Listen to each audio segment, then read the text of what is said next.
सच मत बताओ।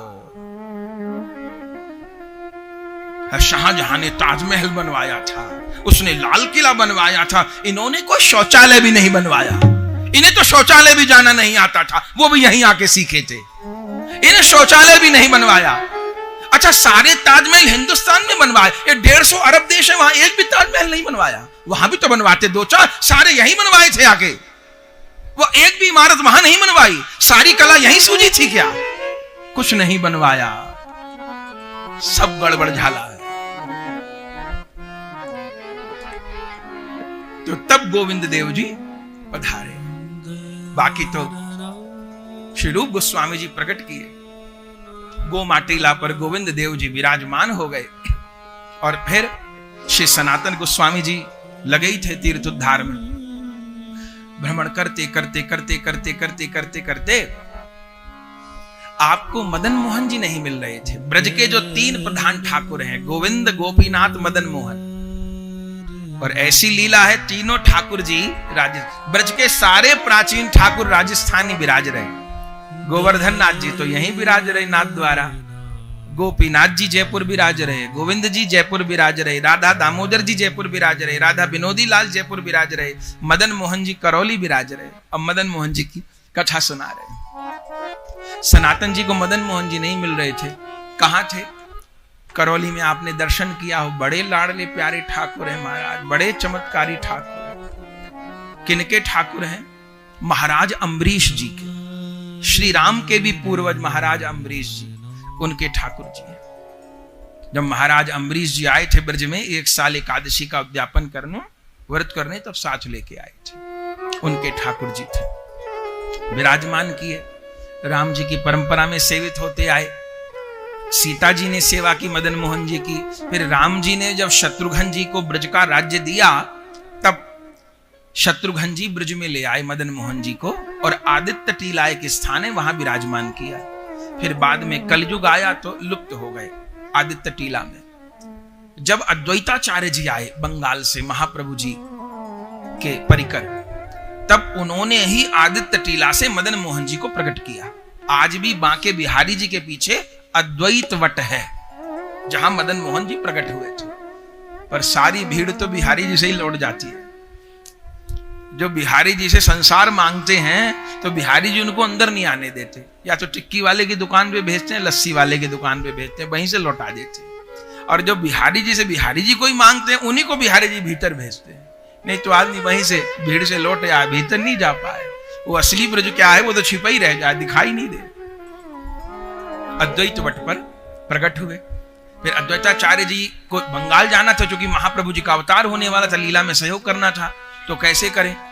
तब मथुरा के एक पंडा थे, उनका नाम था दामोदर चौबे। तो सनातन गोस्वामी जी श्री अद्वैताचार्य जी से दीक्षा ली उन्होंने। तो अद्वैताचार्य जी उन दामोदर चौबे को मदन मोहन जी दे गए और कहा सेवा करो। तो दामोदर चौबे मथुरा ले आए, चूंकि वृंदावन में तो बस्ती नहीं थी, हिंसक पशु कैसे रहते, तो मथुरा ले आए। ये सनातन गोस्वामी जी से पहले की बात है। फिर दामोदर चौबे जी ने सेवा की। फिर दामोदर चौबे जी का भी शरीर पूरा हो गया, तो उनकी पत्नी बच्चे परंपरा से सेवा होती आ रही थी। इधर सनातन गोस्वामी जी मदन मोहन जी को ढूंढ रहे थे। पता चला वो तो मथुरा विराज रहे। सनातन गोस्वामी जी भिक्षा करने जाते थे, 10 दिन में एक बार रोटी मांगने जाते थे। एक दिन संयोग से उन्हीं दामोदर चौबे के घर पर पहुंच गए। उनको तो पता नहीं था। उनकी जो घर से थी वो रोटी देने आई कि बाबा आए, तो दरवाजा खोला तो रोटी लेने लगे तो सामने ठाकुर जी विराजमान थे।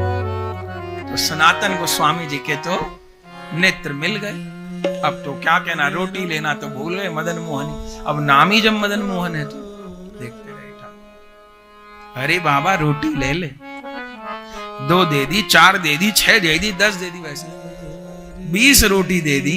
अरे और कितनी चाहिए? तब फिर रोटी 10 दिन में जाते थे। अब ऐसे मदन मोहन को देखे कि मैया से पूछे कौन है? अरे ये मेरा छोरा है मदन, मेरे 2 छोरा हैं बाबा, एक सदन एक मदन। सदन तो उसका बेटा ही था शरीर का, तो ठाकुर जी को बेटा मानती थी। तो बोली बड़े को नाम है सदन, छोटे को नाम है मदन। अच्छा ले बाबा रोटी ले जा, रोटी ले गए। और दिन 10 दिन में जाते थे, अब आ गए वो मदन मोहनी आंखों में बसे। अगले दिन फिर पहुंच गए सनातन जी उन्हीं के दरवाजे पे रोटी मांग। अरे बाबा तू तो 10 दिन में आयो करो, खत्म हो गई रोटी। हाँ मैया खत्म, रोटी दे दे। वहीं दरवाजे पे बैठ जाते, मदन मोहन को देखे।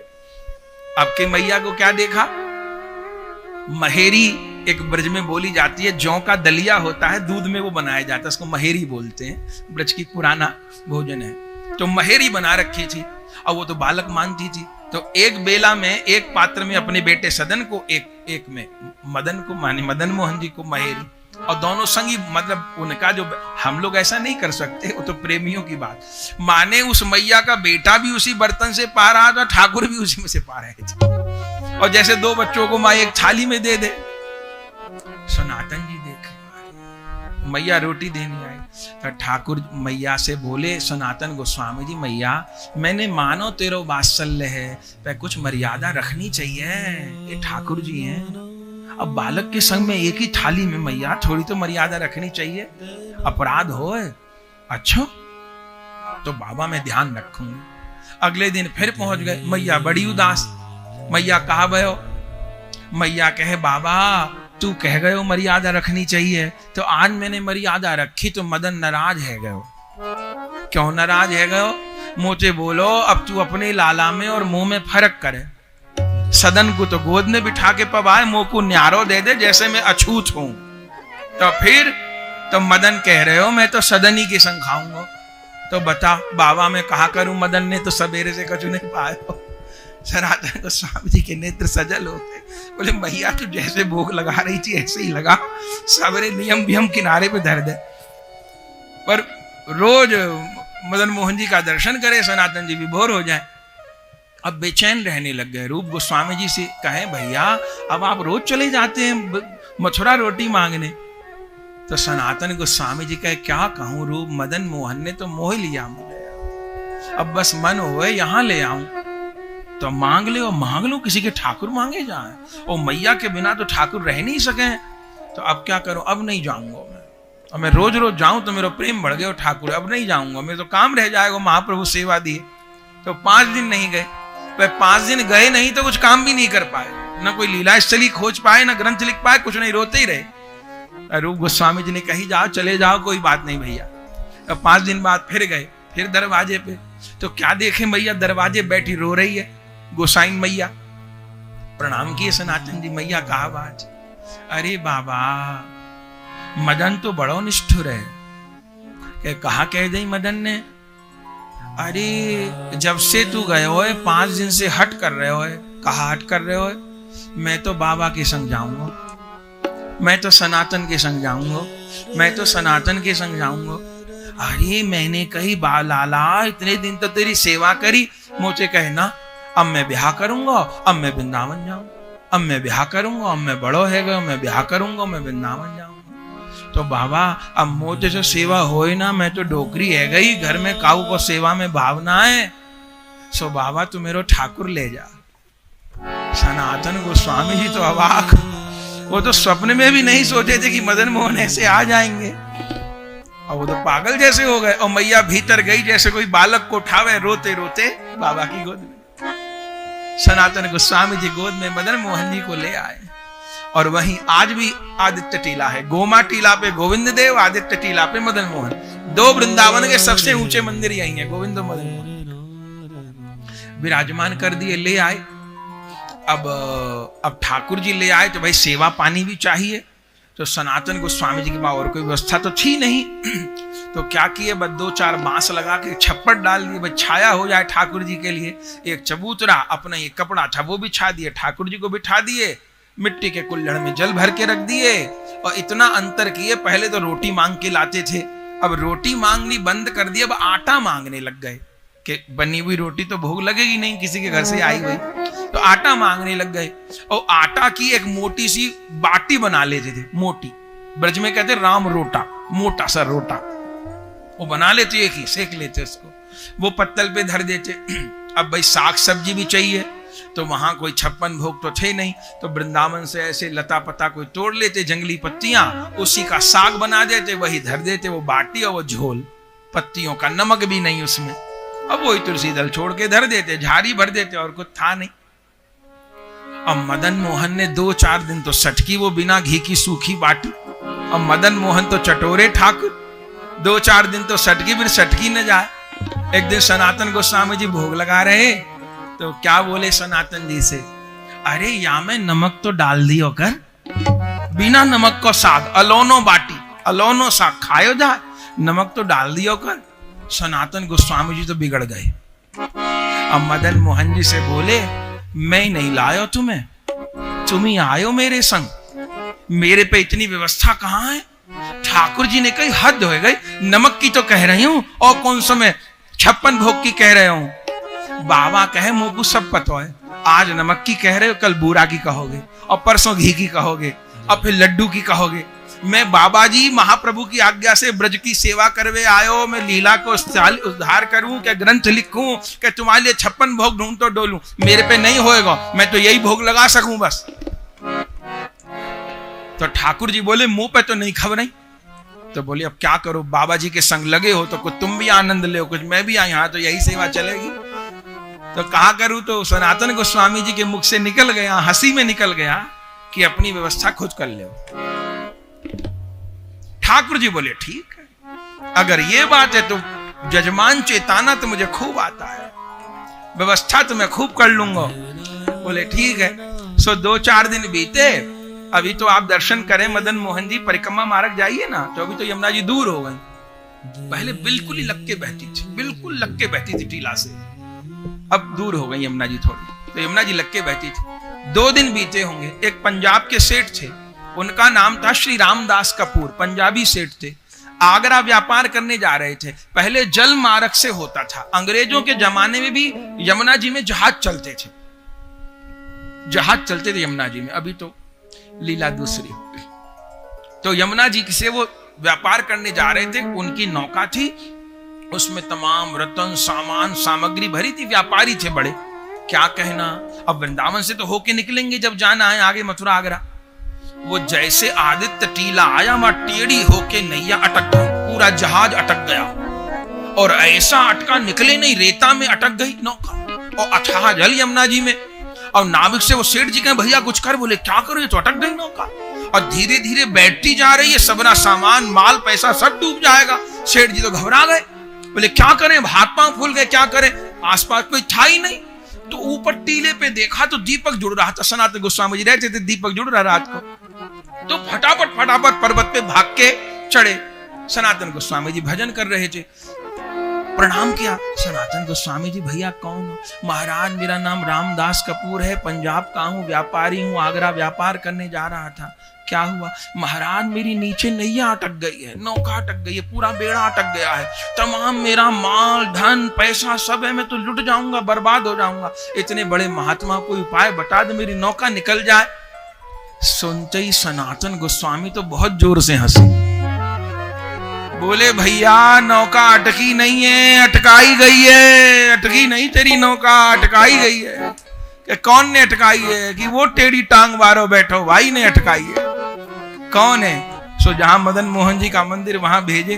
वो सनातन गोस्वामी जी को कहने लगे व्यापारी, बाबा बोले कि ठाकुर जी को कहो भाई ने अटकाई है, वही निकालेगा। सो मदन मोहन जी को कही सेठ जी ने, ठाकुर जी मेरी नौका निकाल दो, आपके व्यापार में जो लाभ होएगा मैं सब आपकी सेवा में लगाऊंगा, मंदिर बनवाऊंगा, रसोई की व्यवस्था करूंगा, भोग की व्यवस्था करूंगा। कह के नीचे आए, देखे नौका को निकालना नहीं पड़ा, वो तो तैर रही है अच्छे से। कूद के सेठ जी चढ़ गए, आगरा व्यापार करने गए। आश्चर्य होगा आपको, ग्रंथ में लिखा है उस जमाने में 500 साल से ऊपर की बात है ये, उस जमाने में 3 लाख रुपया का उनको मुनाफा हुआ। उस बरस जब 3-4 रुपया लोगों के पास नहीं होते, 3 लाख रुपया का मुनाफा हुआ। और सब ले आए, और फिर अपने पंजाब से भी उन्होंने और मंगवा लिया, उनकी पत्नी भी आ गई, और सब मदन मोहन जी को अर्पण कर। आज भी मदन मोहन जी का मंदिर सब में ऊंचा है, उसका ऊपर का कलश तो औरंगजेब ने विध्वंस किया, पर मंदिर। सो ठाकुर जी कि सबरी सेवा। और फिर रामदास कपूर अपनी पत्नी के साथ सनातन गोस्वामी जी दीक्षा लिए, फिर वहीं रह गए। व्यापार तो संभलवा दिया बच्चों को, फिर गए नहीं कभी वृंदावन से, प्रतिष्ठा वही, फिर अंतिम समय तक वहीं रहे रामदास जी, सेवा करी। अब तो आनंद हो गया, इधर मदन मोहन उधर गोविंद जी, रूप सनातन जी सेवा कर रहे। धीरे धीरे करके समय बीता, पर गोविंद जी भी अकेले, मदन मोहन जी भी अकेले। अब ठाकुर जी ने एक दूसरी हट करी, कहा हमारो ब्याह करो, हमारो ब्याह करो, हमारो ब्याह करो। रूप जी सनातन जी से कहें कि ठाकुर जी कह रहे हमारो ब्याह करो, मैं श्री जी चाहिए, तो कैसे हो?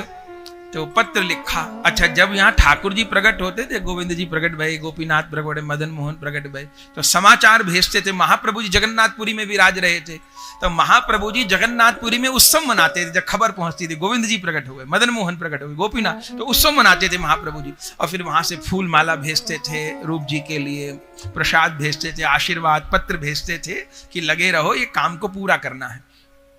तो अब के बार पत्र में लिखे, तो उस समय पुरी के राजा थे प्रताप रुद्र जी, हिंदू राजा थे, महाप्रभु के भक्त थे। इनके बेटे थे, उनका नाम था पुरुषोत्तम जाना। उनके पास खबर पहुंची रूप सनातन जी की कि ठाकुर जी को श्री जी चाहिए। तो उन्होंने अष्ट धातु के 2 विग्रह प्रकट करवाए। वो जो श्री विग्रह हैं उनमें अष्ट धातु में 8 धातु पड़ती हैं। सोना पड़ता है, जस्ता पड़ता है, तांबा पड़ता है, पीतल पड़ता है, 8 धातु पड़ती हैं। तो सोना सबसे अधिक है उसमें। तो 2 विग्रह प्रकट करवाए। नाप पूछ लिया था गोविंद कितने बड़े, मदन मोहन कितने बड़े, तो 2 विग्रह की दोनों के साथ विराजमान हो जाएंगे। तो पहले दोनों विग्रह पहुंचे मदन मोहन जी के पास, तो सनातन जी वही देख लेंगे कि कौन विग्रह किन के हिसाब का है, फिर गोविंद जी को दूसरा विग्रह चला जाएगा। अब रात को दोनों श्री विग्रह मदन मोहन जी के पास रखे गए। मदन मोहन जी रात को सनातन जी को स्वप्न दे दिए, क्या मैं तो दोनों को रखूंगा। सनातन जी ने कही हद हो गई प्रभु, एक गोविंद जी के लिए आई है, एक आपके लिए दोनों क्यों रखोगे? मदन मोहन जी कहे नहीं, मैं तो दोनों रखूंगा। क्यों? बोले दोनों इनमें राधा रानी नहीं है, एक ललिता है, एक राधा रानी है, तो एक को मेरी बाईं ओर बिठाओ, एक को मेरी दाईं ओर बिठाओ। तो सनातन जी कहे कोई बात नहीं, तो एक बाईं ओर बिठा दी। आप करौली दर्शन करिए कभी मदन मोहन जी का, तो दोनों तरफ प्रिया जी हैं। गोविंद जी के तो एक तरफ प्रिया जी हैं, अभी सुनेंगे हम लोग। मदन मोहन जी के दोनों तरफ प्रिया जी हैं, एक तरफ ललिता जी हैं, एक तरफ श्री जी हैं। तो अब मदन मोहन ने दोनों ले ली। अब गोविंद फिर अकेले रह गए। तब फिर गोविंद जी ने रूप गोस्वामी जी को कही, मेरी बहू भी मदन मोहन ने रख ले, या मोह को चाहिए। तो रूप गोस्वामी जी कहे कि अब मैं पत्र भेजता हूं। तो पुरुषोत्तम जाना को फिर पत्र भेजे। तो पुरुषोत्तम जाना ने कहा कोई बात नहीं, अब हम फिर से विग्रह प्रकट करा देते हैं। गोविंद देव जी विग्रह प्रकट कराने लगे। तो पुरुषोत्तम जाना को राधा रानी ने स्वप्न दिया, और राधा रानी ने कहा कि मेरा विग्रह मत प्रकट करवाओ। फिर बोले पुरी के निकट जो चक्रबेड़ स्थान है, वहां पर लक्ष्मी जी का मंदिर है, तो जिनको लोग लक्ष्मी जी कह के पूजते हैं वो लक्ष्मी नहीं है, वो मैं राधा रानी हूं। बोले आप क्यों आ गई यहाँ? बोले जैसे और ठाकुर गए विप्लव के काल में बाहर, तब मेरा विग्रह भी यहाँ पुरी लाया गया उड़ीसा, तो मैं हूं राधा, और मुझको ले जाकर के गोविंद जी के निकट विराजमान करो। तो चक्रबेड़ से जो पहले लक्ष्मी जी के मंदिर के शिव विग्रह थे, उनको गोविंद जी के निकट लाया गया। आप गोविंद जी दर्शन करिए तो गोविंद जी तो स्वयं प्रकट है, जो निकट में श्री जी हैं वो भी स्वयं प्रकट है श्री जी। तो विराजमान करी गई। अब महाप्रभु जी पे खबर गई, तो महाप्रभु जी बड़े प्रसन्न हुए, उत्सव किया। तो महाप्रभु जी के पार्षद थे काशीश्वर गोस्वामी जी। महाप्रभु जी उत्सव किए और काशीश्वर गोस्वामी जी को कहे कि अब तुम जो है बधाई लेके जाओ यहां से रूप सनातन जी के लिए।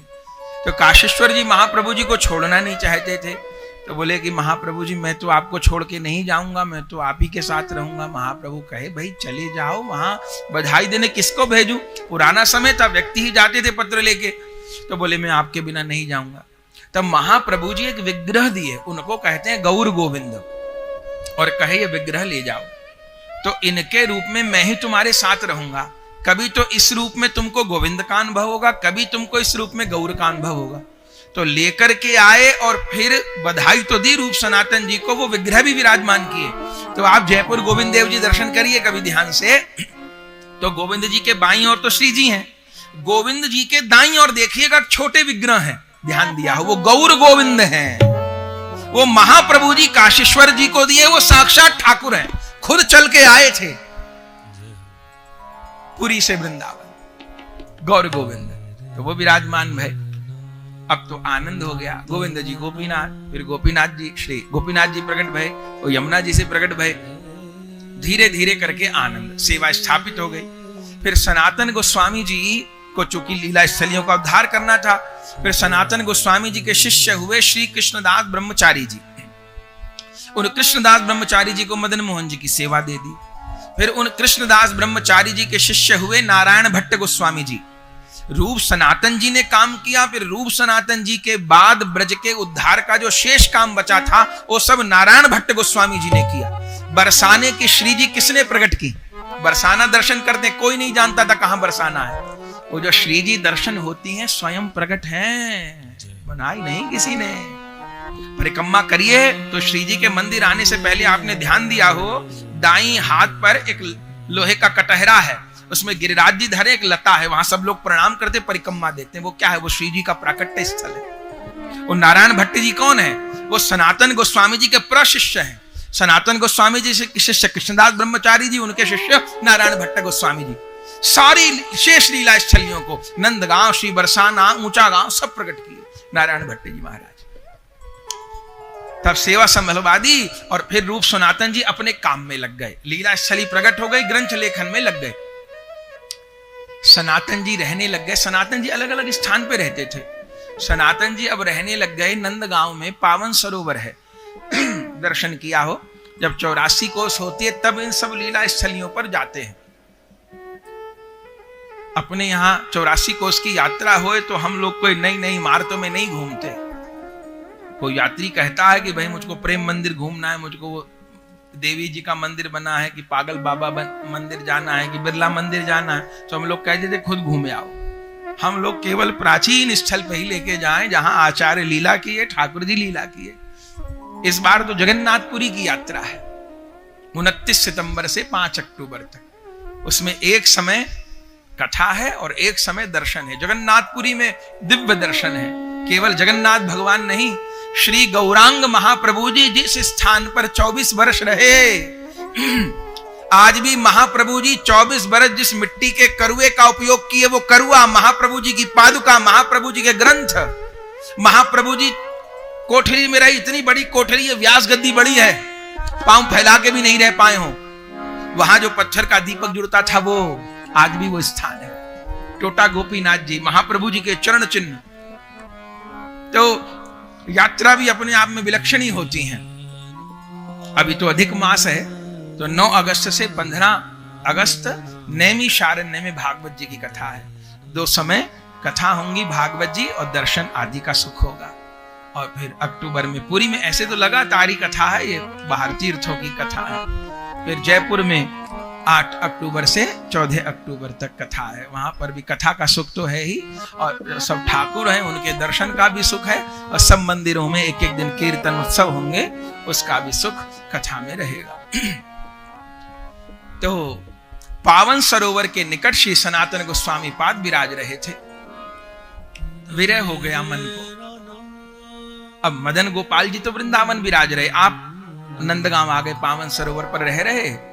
अब विरह तो भक्त को होता ही रहता है, मुझको प्रभु प्रत्यक्ष अनुभव दें, कृपा करें, ऐसा तो विरह होता ही रहता है। तो सनातन गोस्वामी जी को एक दिन विरह हो गया, इतना विरह हो गया। उन दिनों दूध पे ही रहते थे सनातन जी, तो 3 दिन तक नहीं गए भिक्षा के लिए। नंदगांव जाते थे, दूध लेके आते थे एक समय, तो 3 दिन तक नहीं गए। भक्तमाल जी में लिखा है 3 दिन तक नहीं गए, तो ठाकुर जी से कैसे रहा जाए। तो चौथे दिन ठाकुर जी मदन मोहन जी एक 7-8 वर्ष के बालक का रूप बनाए और बड़े चांदी के लोटा में एकदम ताजो कड़ो भयो गैया का दूध लेके पहुंच गए, छम छम करते भय। सनातन जी पड़े भय, सनातन जी से कही बाबा, अब ठाकुर जी की वाणी इतनी प्यारी, विभोर हो गए, बाबा ले दूध पी ले। सनातन जी कहे लाला तू कहां से आयो, कहां रहे तू? अरे बाबा मैं नंदगांव रहूं। अच्छा कौन को छोरा है? मैं हूं नंदू को छोरा, मेरे बाबा का नाम है नंदू।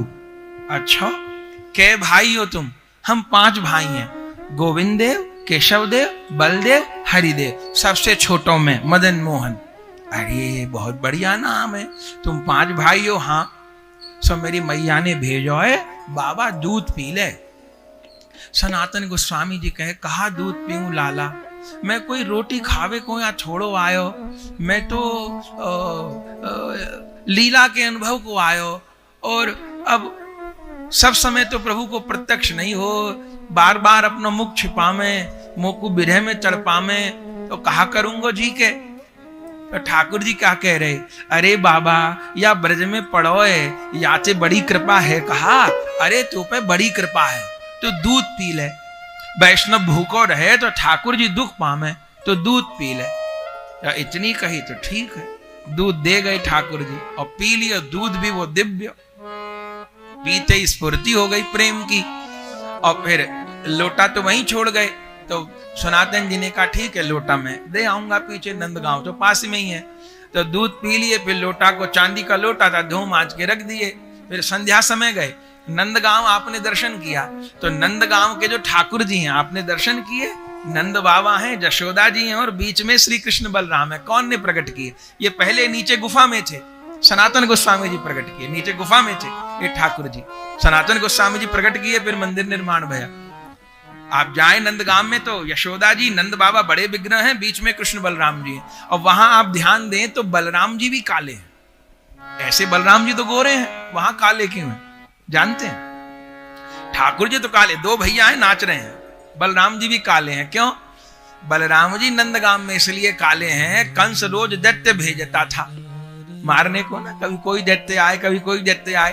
तो बलराम जी को लगा कि रोज आमे दैत्य, वो मेरे कन्हैया भैया को दुख दें, कन्हैया भैया इनको मार डाले, पर लड़नो पड़े, पर क्या करूं, पहचान हो जाए। कंस एक ही बात सिखा के भेजे, ग्वाल बालों में जो सब में ज्यादा कारो हो वाई को पकड़ लियो। तो राक्षसों को पकड़वे में सुविधा है, जो सब में ज्यादा कारो उसको पकड़ ले। तो दाऊ जी कहे, अब मैं सब में ज्यादा कारो बन के रहूंगा।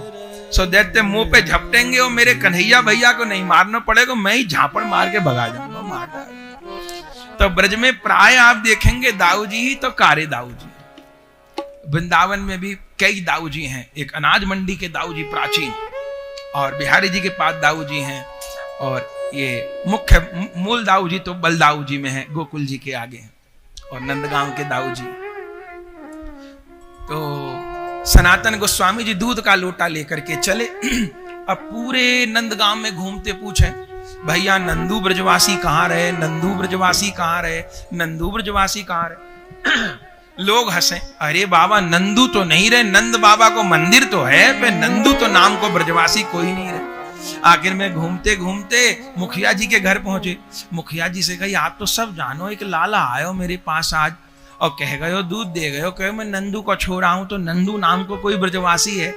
मुखिया जी कहे, गोस्वामी जी आप पे कृपा भई है, कोई दूसरो नहीं होएगा, नंदलाल ही होएगा वो, और कोई नहीं है, नंदलाल ही आवे भक्तन को दर्शन देवे। अच्छा, तो फिर सोचे अब यहां तक आया हूं, तो ऊपर मंदिर दर्शन करने चले गए। तो दर्शन को पहुंचे तो देखे मंदिर में जो सेवायत वो ढूंढ रहे कोई वस्तु। सनातन जी ने कहा ढूंढ रहे? बोले रात को ठाकुर जी को चांदी के लोटा में दूध भोग लगायो, सो चांदी का लोटा नहीं मिल रहे। सो सनातन गोस्वामी जी झोले से निकाले लोटा, दिखाए, भैया यही है। बोले यही लोटा है। सनातन गोस्वामी जी कहे, लोटे का चोर तो मैं ही हूं, ठाकुर जी दूध ले आए। कितनी लीला भाई। तो सनातन गोस्वामी जी विराजते पावन सरोवर। रूप गोस्वामी जी कहां विराजते? रूप गोस्वामी जी विराज रहे कदम्ब टेर। कदम्ब टेर दर्शन न किया हो तो करिएगा, ये प्राचीन ब्रज है, जाते ही मन विभोर होने लगेगा। वह कदम्ब टेर पे ठाकुर जी कहा कि आशेश्वर महादेव के पास है, कहा कि ये ठाकुर जी, वहां ठाकुर जी छाक आरोगे हैं। छाक कौन से कहें? दोपहर के भोजन को छाक कहें, जिसको दुनिया में लंच कहते हैं, और ब्रज साहित्य में कहें छाक। तो छाक की क्या लीला है? सवेरे कलेऊ तो जसोदा मैया करवा के भेजे, और जितने सखा है ना उन सबको भी करवा में, यशोदा मैया सबको भोजन करवा में, सब सखान को कलेऊ बाल भोग संकरा में। और दोपहर को जो भोजन है वो यशोदा जी भिजवाती हैं। फिर पीछे बनता है, पहले संकेत हो जाए आज चंद्रसोवर गैया चरावे जाएंगे, गहबर बन जाएंगे, मधुबन जाएंगे, कुमुद बन जाएंगे, जहां जाएंगे वहां भिजवाएं। अच्छा, तो रसोई कैसे बनवाएं यशोदा जी? एक बार ब्रज में भोले बाबा पधारे। भोले बाबा तो आते ही रहते दर्शन करने के लिए।